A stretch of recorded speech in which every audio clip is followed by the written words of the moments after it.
Hi friends, welcome back to my channel. நான் உங்கள் சனா. அன்றைக்கி சனாஸ் மீன்ஸ் என்ன பார்க்க போகிறோம் அப்படின்னா, முட்டை கொத்து சப்பாத்தி எப்படி பண்ணுறதுன்னு பார்த்துடலாம். அதுவும் மீதமான சப்பாத்தியில் எப்படி பண்ணுறதுன்னு தான் நம்ம பார்க்க போகிறோம். ரொம்பவே ஈஸியான மெத்தட். இது எல்லாருக்குமே யூஸ்ஃபுல்லாக இருக்கும். நீங்களும் ட்ரை பண்ணி பாருங்கள். வாங்க வீடியோக்குள்ளே போகலாம். இந்த மாதிரி சப்பாத்தியை கட் பண்ணி வச்சுக்கோங்க, சிசர் வச்சு, இல்லைன்னா பிச்சு கூட போட்டுக்கோங்க. இப்போ ஒரு பேனில் ஆயில் விட்டுக்கோங்க. 1/2 டேபிள் ஸ்பூன் சோம்பு, ஒரு பெரிய வெங்காயம் போட்டு நல்லா வதக்கி விட்டுக்கோங்க.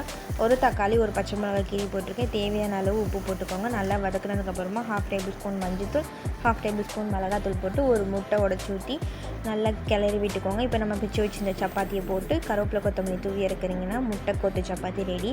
இது நீங்கள் சப்பாத்தியை வேஸ்ட் பண்ணாமல் இந்த மாதிரி செஞ்சு பாருங்கள். ரொம்பவே நல்லாயிருக்கும். குழந்தைங்களுக்கு இது ரொம்பவே பிடிக்கும். இல்லை தேவைப்படுறவங்க இன்னும் ஃப்ளேவராக வேணும்னா கரம் மசாலா கூட சேர்த்துக்கலாம். இந்த வீடியோ பிடிச்சிருந்தா சப்ஸ்கிரைப் பண்ணி வச்சு பாருங்கள். பாய்.